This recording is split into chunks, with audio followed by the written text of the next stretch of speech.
क्या एक वाइफ के प्यार में सब कुछ दांव पर लगाकर करेगा मोहब्बत का इजहार? रिया का खतरनाक प्लान पास होगा या फेल?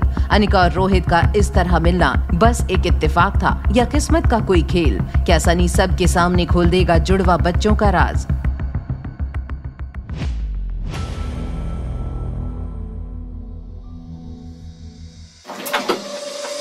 रोहित मारवा सनी और आर्यन को थर्ड फ्लोर पर अचानक देखकर रिया को समझ नहीं आया कि अब क्या करना चाहिए। वो दौड़कर कॉरिडोर में गई और बड़े से गमले के पीछे जाकर छुप गई, लेकिन तब तक सनी की नजर उस पर पड़ चुकी थी। दो आर्यन? रोहित भैया, दो आर्यन है। क्या बकवास कर रहे हो तुम सनी? भैया एक नहीं बल्कि 2 आर्यन है। सनी गेम खेल खेल कर आंखों के साथ तुम्हारा दिमाग भी खराब होता जा रहा है। मैं सच बोल रहा हूँ, मैंने अपनी आंखों से देखा। एक आर्यन हमारे साथ और एक अभी सामने खड़ा था। भैया यहाँ तमाशा मत बनाओ, सब देख रहे हैं सनी। सॉरी भैया, तुम दोनों अंदर चलो, मैं एक जरूरी कॉल करके आता हूँ। इससे पहले कि रोहित की नजर रिया पर पड़ती, वो सही मौका देखकर सामने जा रही सर्विस ट्रॉली में छिप गई थी। ट्रॉली से एक टॉवल और एक ब्लैक चश्मा लगाकर रिया अपना भेष बदलकर आर्यन और सनी को वीआईपी लाउंज में जाते देख रही थी। जैसे ही आर्यन की नजर रिया पर पड़ी, तभी वहाँ रोहित भी आ गया। पापा, मैं सामने रहने वाली अपनी न्यू फ्रेंड के साथ प्ले एरिया में खेलने जा सकता हूँ प्लीज? ओके, प्ले एरिया में ही खेलना और जल्दी वापस आ जाना। पहले तो रोहित आर्यन के जाने से मना करने वाला था, पर रिया को देखकर वो आर्यन को मना नहीं कर पाया, जो इस भेष में कार्टून लग रही थी। उसने आर्यन को पहली बार किसी को दोस्त बनाते हुए देखा था। उनके वहाँ से जाते ही रोहित ने सनी से पूछा, सनी, क्या यही अनिका की डॉटर है? हाँ शायद इसीलिए ये भी इतनी अजीब है। कितनी फनी लग रही थी ऐसे गेटअप में। बाहर जो तुमने हरकत की है उसके मुकाबले ये कुछ भी नहीं है सनी। भैया आप अंदर चलिए, मैं जरा बच्चों पर नजर रखता हूँ ताकि कोई गड़बड़ ना हो। आई एम इम्प्रेस्ड, पहली बार कुछ सही सोचा तुमने। जब रिया आर्यन के साथ जा रही थी, तभी सनी की नजरें उसके जूतों पर पड़ गई थी। वो समझ गया था कि ये वही है जिसको उसने कॉरिडोर में देखा था। यहाँ सनी सच जानने के लिए उनके पीछे चला गया, तो दूसरी तरफ होटल लॉबी में गुलेरिया परिवार डोगरा परिवार का इंतजार कर रहे थे। माँ देखो, कुणाल कैसे मुंह लटका कर आ रहा है। ये सब उस अनिका की वजह से हुआ है। मुझे तो पहले ही पता था कि वो कुणाल को फंसाने की कोशिश कर रही थी। ये तो अच्छा हुआ कि अब कुणाल को भी उसकी असलियत पता चल गई। बस भी करो कामिनी, बेवजह कुछ भी बोले जा रही हो। हेलो सर, दिल्ली वाले मल्होत्रा इस वक्त मनाली के होटल पैराडाइज में किसी मीटिंग को अटेंड कर रहे हैं। उनसे डील करने का ये सही मौका है। क्या?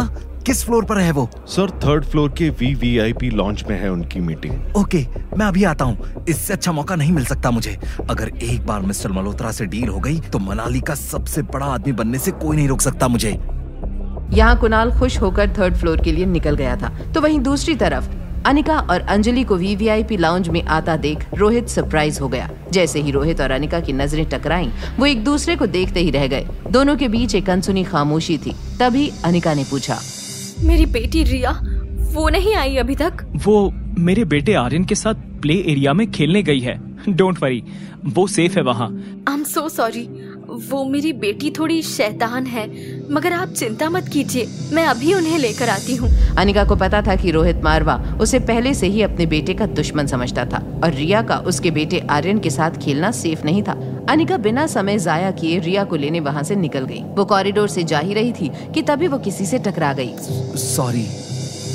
अनिका जिस आदमी से टकराई वो कोई और नहीं, उसका एक्स पति कुणाल डोगरा ही था। उसको अचानक देखकर अनिका थोड़ी घबरा गई थी। तभी कुणाल डोगरा, जो कि इतने दिनों से सिर्फ और सिर्फ अनिका के ख्यालों में खोया हुआ था, फौरन घुटनों के बल बैठकर बाहें फैलाता हुआ अनिका से बोला, अनिका, मैंने जब से तुम्हें वापस मनाली में देखा है, सिर्फ और सिर्फ तुम्हारे बारे में सोचता हूँ, तुम्हें याद करता हूँ, तुमसे प्यार करता हूँ।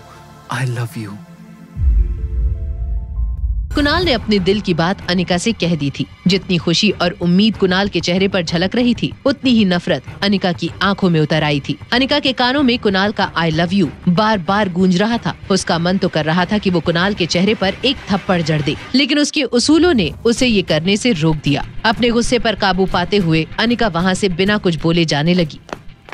अनिका, प्लीज मेरी बात तो सुनो। उस दिन जो कुछ भी हुआ, उसके बाद से मेरा किसी काम में मन ही नहीं लग रहा। मैं दिन रात सिर्फ तुम्हारे बारे में ही सोचता रहता हूँ।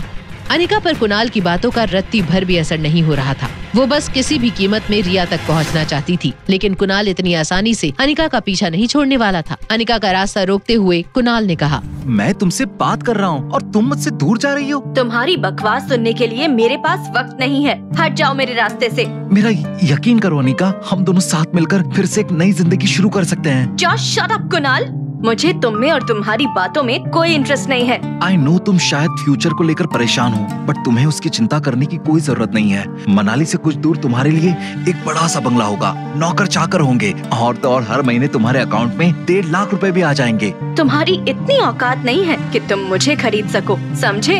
अनिका की ये बातें कुणाल के दिल में तीर की तरह चुभी, लेकिन प्यार के मामले में कुणाल इतनी आसानी से हार मानने वालों में से नहीं था। कुणाल ने इस बार अपने रुतबे से अनिका को इम्प्रेस करने की कोशिश में कहा, तुम्हें पता है या नहीं, लेकिन मैं यहाँ मल्होत्रा के साथ डील करने आया हूँ और अगर उनके साथ आज मैंने ये डील क्रैक कर दी तो 1 साल के अंदर मैं मनाली का सबसे अमीर आदमी बन जाऊंगा और मैं का मतलब हम दोनों से है। मल्होत्रा का नाम सुनकर एक पल के लिए ही मानो अनिका के पांव डगमगा गए। आखिर मल्होत्रा और कुणाल के बीच क्या है कनेक्शन?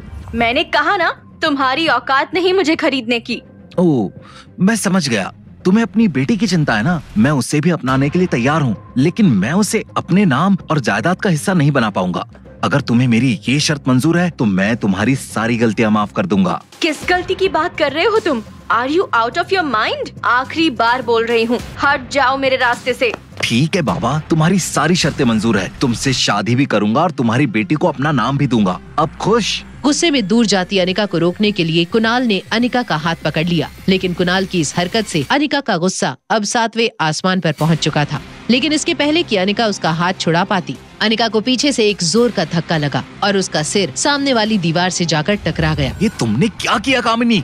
मेरा हाथ छोड़ो कुणाल, ये लड़की तुम्हें अपने वश में कर रही है। आज मैं इसे जिंदा नहीं छोड़ूंगी। क्या तुम पागल हो गई हो? ये क्या कर रही हो? पीछे हटो। दर्द से अनिका का सिर चकराने लगा। तभी उसी वक्त गौतम, मनीषा और कुणाल के पापा कमल डोगरा लॉबी में आ पहुँचे। लेकिन जब अनिका ने अपनी आंखें खोली तो उसकी नजर गुस्से में झुलसती कामिनी पर पड़ी। वो तेजी से अनिका की तरफ बढ़ ही रही थी कि तभी कामिनी को रोकने के लिए कुणाल ने उसके दोनों हाथ पकड़ लिए। ये यहाँ क्या हो रहा है कामिनी? और अनिका बेटा, तुम यहाँ क्या कर रही हो? मैं बताती हूँ। जैसे ही अनिका को पता चला कि आज कामिनी और कुणाल की एंगेजमेंट की बात होने वाली है, तो ये यहाँ कुणाल को अपने जाल में फंसाने आ गई। कमल जी, अनिका की तरफ से मैं आपसे माफी मांगता हूँ। बचपन से ही अनिका कामिनी से काफी जलती थी। हमारी हर खुशी के मौके पर मुसीबत बनकर आ जाती है। बस कीजिए आप लोग। अनिका के खिलाफ किसी ने एक और शब्द बोला तो देख लेना। लेकिन बेटा, अनिका मुझे किसी जाल में फंसाने नहीं आई थी। एक बात और, अनिका और मैं एक दूसरे से प्यार करते हैं और हमने एक दूसरे से शादी करने का फैसला किया है। कुणाल बेटा, होश में आओ। क्या तुम भूल गए कि इसकी वजह से हम दोनों खानदानों की कितनी बेइज्जती हुई थी? देखिए कमल जी, कुणाल तो बच्चा है अभी, आप इसे कुछ समझाते क्यों नहीं? शादी का फैसला जिंदगी का सबसे बड़ा फैसला होता है, उसे ऐसे जल्दबाजी में नहीं लिया जा सकता। कुणाल, क्या तुम अनिका के साथ फिर से शादी करना चाहते हो? कामिनी को पूरा यकीन था कि कुणाल मना ही करेगा और वो गुस्से भरी नजरों से अनिका को देख रही थी कि तभी कुणाल ने कहा, हाँ पापा, मैं अनिका से प्यार करता हूँ। ये सुनते ही कामिनी की सांसें अटक चुकी थी। उसकी आंखों में कुणाल को खोने का डर साफ दिख रहा था। तो वहीं दूसरी तरफ अनिका अपने सर पर लगी चोट से कर्रा रही थी। वो बस किसी भी तरह इस तमाशे से दूर जाना चाहती थी। तभी कुणाल के पापा कमल डोगरा उसे कहते हैं, अनिका, क्या तुम कुणाल के साथ फिर से शादी करना चाहती हो? नहीं, बिल्कुल नहीं। ये क्या कह रही हो तुम? तुम्हारी इतनी हिम्मत कि तुम मुझे रिजेक्ट करो? तुम्हें एक्सेप्ट या रिजेक्ट करने का सवाल तो तब उठेगा जब मैं तुम्हारे बारे में कुछ सोचूंगी। तुम तो मेरे लिए एग्जिस्ट ही नहीं करते। नहीं। कुणाल, तुम इस लड़की से दूर रहो। ये बड़ी चालाकी से तुम्हें फंसा रही है। ये दुनिया को दिखाना चाहती है कि तुम इसके पीछे पड़े हो, इसीलिए तुम्हें सबके सामने रिजेक्ट कर रही है। मैं तो इसकी रग रग से वाकिफ हूँ। हाँ माँ, तुम बिल्कुल सही कह रही हो। इसकी क्या औकात कि ये किसी को रिजेक्ट करे। कमल अंकल, आप टेंशन मत लीजिए, मैं कुणाल को इसके आसपास भी नहीं भटकने दूंगी। कामिनी, तुम बीच में मत बोलो। अनिका, आखिर तुम चाहती क्या हो? ये तो सिर्फ तुम्हें अपने जाल में फंसाना चाहती है और तुमसे पैसे ऐंठना चाहती है। अभी इसके मामा मामी भी आए थे पैसे मांगने, वो भी इसी की तरह हैं। अगर पैसे नहीं है तो मर जाने दे अपने मामा को, इलाज ही क्यों करवाना? किसने कहा कि पैसे नहीं है हमारे पास? भीड़ के बीच से आ रही इस आवाज को सुनकर सभी चौंक गए और पीछे की ओर देखने लगे। अंजलि मल्होत्रा रौबदार कदमों के साथ आगे बढ़ रही थी। ऐसा लग रहा था मानो वहाँ जितने भी लोग खड़े थे उन सब को सांप सूंघ गया था। दूसरी ओर रिया और आर्यन एक दूसरे से मिलकर खुश थे और आपस में बातें कर रहे थे। तभी रिया को लगा कि कोई चुपचाप उनकी बातें सुन रहा है। दोनों एक साथ पीछे मुड़े। सनी चाचू, आप? दो आर्यन? मैंने कहा था कि दो आर्यन है, लेकिन किसी ने मेरी बातों पर बिलीव नहीं किया। मेरा शक सही निकला। सनी चाचू, हम दो नहीं एक ही हैं। मैं आर्यन हूँ और मैं जब चाचू अपना क्लोन बना सकता हूँ। ये मेरी सुपर पावर्स है। मुझे बेवकूफ बनाने की कोशिश मत करो, मुझे सब कुछ पता है। ये सुपर पावर जैसी कोई चीज नहीं होती। तुम आर्यन हो और तुम कोई लड़की जो बिल्कुल आर्यन जैसी दिखती हो। चाचू, मेरी बात तो सुनो। मुझे तुम्हारी कोई भी बात नहीं सुननी। मैं अभी जाकर रोहित भैया को सब कुछ बता देता हूँ। सनी चाचू, प्लीज ऐसा मत करो, बस एक बार मेरी बात तो सुन लो। आर्यन की हर एक बात नकारते हुए सनी दूसरे फ्लोर पर जाने लगा। आर्यन ने उसे रोकने की बहुत कोशिश की, मगर वो नहीं माना। वहीं होटल की दूसरी तरफ जैसे जैसे अंजलि मल्होत्रा आगे बढ़ती, वैसे वैसे भीड़ पीछे हटती जाती। किसने कहा कि पैसे नहीं है हमारे पास? आप में से किसी को भी अनिका के मामा की चिंता करने की जरूरत नहीं है, और ना ही अनिका के फ्यूचर की। मिसेस मल्होत्रा, आप यहाँ? क्या मैं थोड़ी देर बात कर सकता हूँ?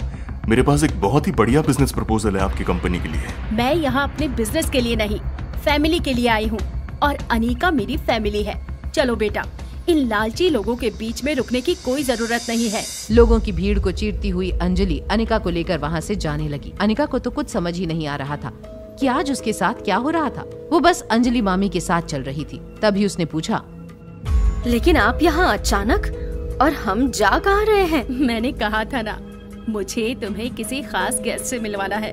वो वेट कर रहे हैं। अनिका, तुम कहाँ जा रही हो? प्लीज मुझसे बात करके जाओ। मारवा इंडस्ट्रीज के मालिक रोहित मारवा अनिका का वेट कर रहे हैं। अनिका, चलो जल्दी। ये सुनकर कुणाल और उसके परिवार को एक और झटका लगा। कुणाल की आंखों में अनिका को खोने का डर साफ नजर आ रहा था। वहीं कामिनी और मनीषा की जलन साफ उनके चेहरे पर नजर आ रही थी। माफ करना रोहित, मैंने बाहर उन लोगों के सामने जो कुछ भी कहा, बस उन्हें जलाने के लिए कहा था। Please don't mind. No problem aunty. Anjali की ये बात सुनकर रोहित काफी हद तक राहत महसूस कर रहा था। तभी बातों ही बातों में अंजलि को अनिका के चंडीगढ़ जाने के बारे में पता चला। अनिका बेटा, तुम रोहित की दादी का इलाज करने चंडीगढ़ जा रही हो ना? तो फ्री होते ही चंडीगढ़ से सीधा दिल्ली चली आना।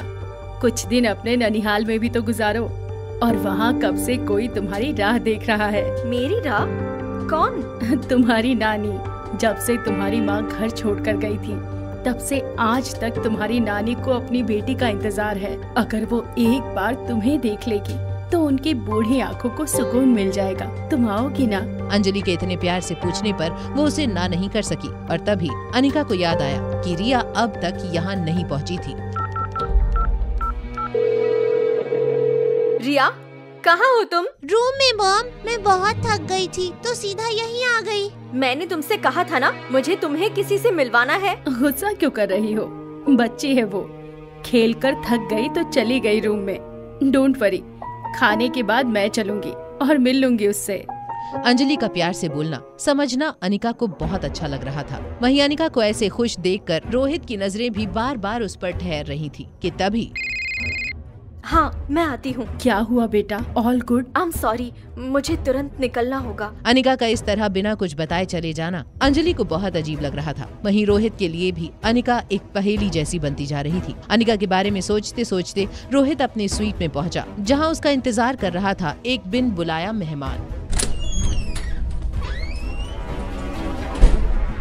तुम यहाँ क्या कर रहे हो? सुना है तुम दादी माँ के इलाज के लिए चंडीगढ़ जा रहे हो, इसीलिए दादाजी ने मुझे कहा है कि मैं भी तुम्हारे साथ जाऊँ। तुम्हारा वहाँ कोई काम नहीं है। क्यों? आखिर मेरे आने से क्या प्रॉब्लम है?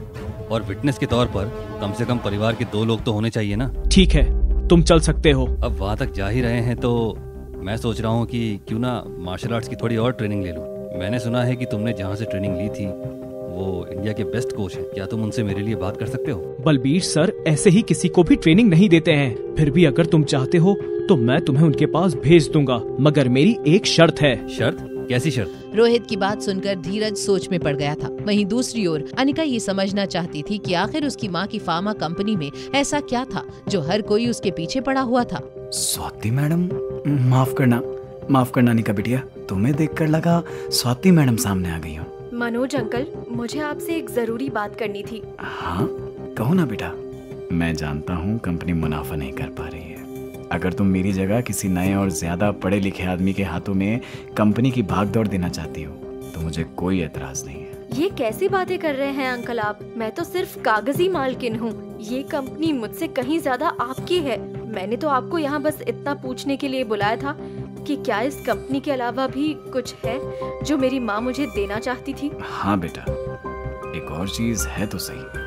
अनिका के मन में ये सवाल दौड़ रहा था कि इस कंपनी के अलावा और कौन सी चीज थी जो उसकी माँ उसके लिए छोड़कर गई थी। वहीं रोहित की शर्त ने न सिर्फ धीरज बल्कि आर्यन और सनी को भी चौंका दिया था। क्या तुम चाहते हो कि मैं इस आर्यन को मेरे साथ मार्शल आर्ट सीखने ले जाऊं? तुम श्योर हो? रोहित मारवा कभी बिना श्योर हुए कोई बात नहीं बोलता। सनी और आर्यन समझ नहीं पा रहे थे कि रोहित अचानक धीरज पर भरोसा कैसे कर सकता था। वहीं अनिका मनोज से अपनी माँ और फार्मा कंपनी के बारे में ज्यादा से ज्यादा बातें जान लेना चाहती थी। प्लीज बताइए ना अंकल, वो क्या चीज है जो मेरी माँ मेरे लिए छोड़ कर गई है? काबिल, स्वाति मैडम तुम्हारे लिए ढेर सारी काबिलियत छोड़ गई है और वो तुम्हें देखकर साफ पता चलता है। अनिका को मनोज से मिलकर अच्छा तो लगा, लेकिन वो जिन सवालों के जवाब तलाश रही थी वो उसे नहीं मिले थे।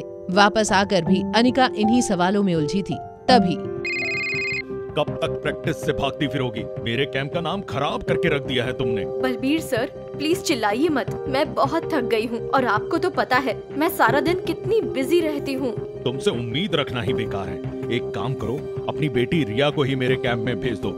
लगता है वही मेरे कैंप का नाम रोशन करेगी। दिन भर की थकी अनिका घर आकर गर्म पानी का शावर लेने लगी कि तभी कमरे में कुछ गिरने की आवाज आई और वो बाथरूम में ही बाथरूम से बाहर आ गई। बाहर आते ही अनिका ने देखा कुछ ऐसा जिसे देखते ही उसकी चीख निकल गई।